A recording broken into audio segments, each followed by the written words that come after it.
to Lab 3, and this week we're going to be looking at the appendicular skeleton. So apart from the axial skeleton, the appendicular skeleton is the remaining skeletal structures. This is the part of the skeleton that is involved and responsible for movement. So we've got the upper limb structures and then the lower limb structures. So before we delve into the first bone in the appendicular skeleton, let's kind of talk about the girdles themselves. So the first thing is we've got the shoulder girdle, and the shoulder girdle is really the articulation between the upper extremity, the upper limb, and the clavicle and scapula. So we can see a lot of movement happening here at this ball and socket joint where we've got these three bones articulating. We've got the clavicle, also known as the collarbone. We've got the scapula, also known as the shoulder blade, and we've got the upper extremity itself. So this is what forms that shoulder girdle. And I want to point out here that the articulation between the medial end or the sternal end of the clavicle, where that articulates with the sternum, we talked about this. If you remember the clavicular notches and the manubrium from last week, this is a really strong joint. This is the only place of articulation between the appendicular skeleton and the central or midline axial skeleton. So the scapula does not attach to the rib cage, the humerus does not attach to the rib cage. And so the sternoclavicular joint is what really maintains the integrity of the axial and appendicular connection. So let's go ahead and start by looking at the clavicle. We'll talk about some features of the clavicle. So the clavicle, also known as the collarbone, it has two ends. The medial or sternal end articulates with the manubrium at those clavicular notches that I mentioned. And then the acromial end articulates with the acromion of the scapula. The acromial end is also going to be the lateral end. And so it's going to be where we look at the scapula, at the clavicle to determine whether we're looking at a superior view, which is more convex, or whether we're looking at an inferior view, which is more concave. So there's kind of a dome-shaped or cup-shaped to the end of the acromial end, where the superior view is smoother and the inferior view is a bit more concave. And that's how you're going to discern whether you're looking at the left or right clavicle, by finding the medial end, the acromial end, and then by finding superior versus inferior. And I'm sure that'll make a lot more sense when we're actually in the lab and looking at some of the models. Next, we've got the scapula. And the scapula, again, also known as the shoulder blade, is the posterior part of the shoulder girdle. The scapula has a few important regions. So first of all, it's got a medial border, which is facing the center of the back or the midline, kind of facing the other adjacent scapula. We've got the lateral border, which is the outer edge that faces the humerus. All right, so we've got the medial border, the lateral border is facing the humerus. It's going to be the outer edge of the scapula. And then we have the superior border, which is on top. All right, so the superior border is what we're seeing on top, where we actually have the spine of the scapula. So the spine of the scapula is this projection running across the top of the scapula here.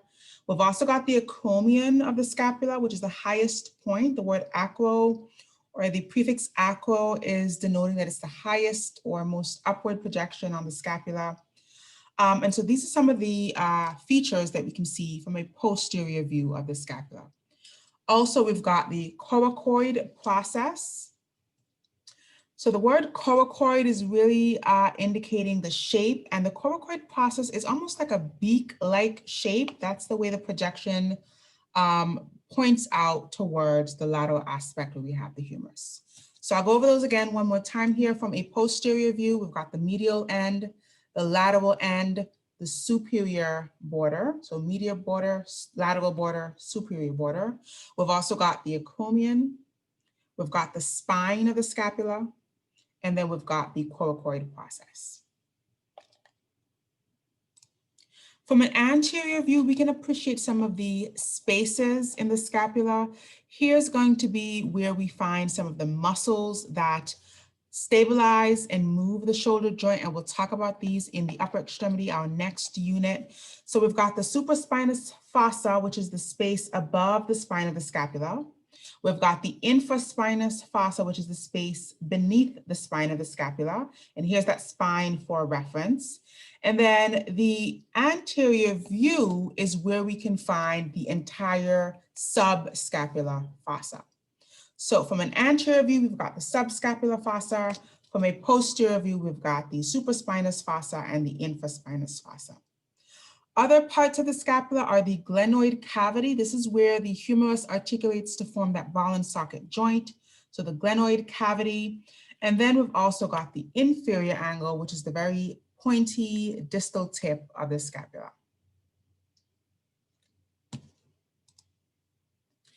Moving right along to the humerus. So the humerus is the upper extremity bone. Important features of the humerus are going to be the head of the humerus. Now, the head of the humerus is the ball or the area that articulates in that ball and socket joint that is the shoulder joint. We've also got the neck of the humerus. There are two necks of the humerus. So anatomists appreciate the neck as being the widest part around the base of the head, which is this region here. Whereas clinicians or physicians appreciate the neck as being the weakest or most vulnerable part of the bone in terms of fracture. So the anatomical neck versus the surgical neck. Other features on the lateral aspect of the humerus, we have two tubercles, the lesser tubercle and the greater tubercle. The greater tubercle is slightly higher and more posterior. The lesser tubercle is slightly lower and more anterior. And then because we have those two bumps or ridges or those two tubercles, we then have this groove in the middle that's called the intertubercular groove or the intertubercular sulcus, right? So we've got the lesser tubercle, greater tubercle, and then the intertubercular groove or sulcus. Continuing on with the humerus, looking further along at the rest of the humerus, the entire length which connects to the distal end is called the shaft. And we'll find that that's true for most of our long bones. This entire midsection is called the shaft. We've also got the deltoid tuberosity. The deltoid tuberosity is an attaching area for the deltoid muscle, very important muscle that wraps around the shoulder joint, moves the shoulder joint that we'll talk about in our next unit. Then we've got the epicondyles, the medial and lateral epicondyle. So here we've got the medial epicondyle, which is right above the condyle. And the condyle is really the articulating surface. This is the cartilage-lined area at the distal end of the humerus where we're preparing for the articulation with the forearm bones. And then above the condyles themselves, we've got the epicondyle. So we've got the medial epicondyle here and the lateral epicondyle on the other end. Now the condylar or the cartilage or the articular surfaces are also named. So the medial articulating surface is called the capitulum or the capitellum. The lateral articulating surface is called the capitulum or the capitellum. The medial articulating surface is called the trochlea. Okay, and we'll talk about where the other bones or where the other surfaces articulate to make the upper arm forearm connection. But these two spaces, these two areas is where we have the ulna and radius articulating to give us that elbow connection. So again, here on the medial end, we've got the trochlea. And then on the lateral end, we've got the capitulum or the capitellum. If we turn the humerus around and look at the posterior view, there's a large depression at the distal end that's called the olecranon fossa. And this is in preparation for articulation with the olecranon of the ulna. And I'll talk about that in a minute. Also on the anterior view, so above some of the articular surfaces that we just talked about, so above the trochlea, we have the coronoid fossa. That's going to be a space for another feature that I'll talk about in a minute. And then above the capitulum or the capitellum, we have the radial fossa on the lateral end. And so I want you to be thinking about this in a functional way. So when we have the forearm outstretched, we have the olecranon articulating into the posterior fossa or the olecranon fossa. But when we flex or close the elbow joint, when we flex the forearm and close the elbow joint, we've got the radius articulating into the radial fossa, and then a part of the ulna articulating into the coronoid fossa. So I want you to think about these fossa and the various projections or processes that sit in these fossa in terms of the functional movement of flexing and extending the upper extremity. Okay, so now we move to the actual forearm bones, the radius and the ulna. So the radius and ulna are the forearm bones. Okay, here they go. The radius is going to be the more lateral bone.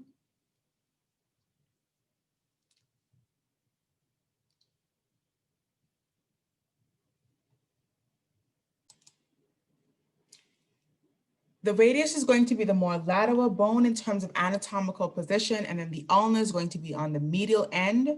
The ulna, so we'll start with features of the ulna. It's got the olecranon fossa, which we just talked about. So the hook-like projection at the proximal end of the ulna is called the olecranon of the ulna. That's what sits in the olecranon fossa. And then we've also got the distal tip, which is the styloid process, okay? And the word styloid here, again, we talked about the styloid process that's in the temporal bone, and it's a very similar shape, a very pointy ending to that bone there at the distal end of the ulna. Before we move on, I want to point out how susceptible the ulna is to fracture. So because it's on the medial end, it's typically fractured in protection injuries or in self-defense injuries. When you're putting your hands above your face, you're really exposing the shaft of the ulna. And so we typically see these nightstick fractures where the ulna, which is exposed in those types of injuries, is injured with a wand-like object or something like that. So just to point out a bit of a clinical correlation in terms of the susceptibility of the ulna to being fractured. So we talked about the olecranon process. Then we've got the trochlear notch, which is what actually articulates in the trochlea itself, if you remember that articulating surface of the humerus. And then we've got the coronoid process, which sits in the coronoid fossa. So again, thinking about how these processes and these fossas articulate as we open and close the elbow joint, right? The olecranon process in the olecranon fossa, the trochlea coming in contact with the trochlea of the humerus, and then the coronoid process coming in contact with the coronoid fossa of the humerus. And lastly, here we've got the radial notch. This is the space where the radius articulates on the aspect of the humerus. And so this gives us a little bit of lateral or medial rotation with the forearm bones themselves. This is what allows us to supinate and pronate the upper extremity. And we'll talk about the actions, supination and pronation, when we look more at the upper extremities in our next unit. All right, let's talk about the radius now. So the other forearm bone, the more lateral of the two. The radius has a head, which is the flat proximal part of the bone. It's got a neck, which is the part right underneath the head. This is slightly more narrow.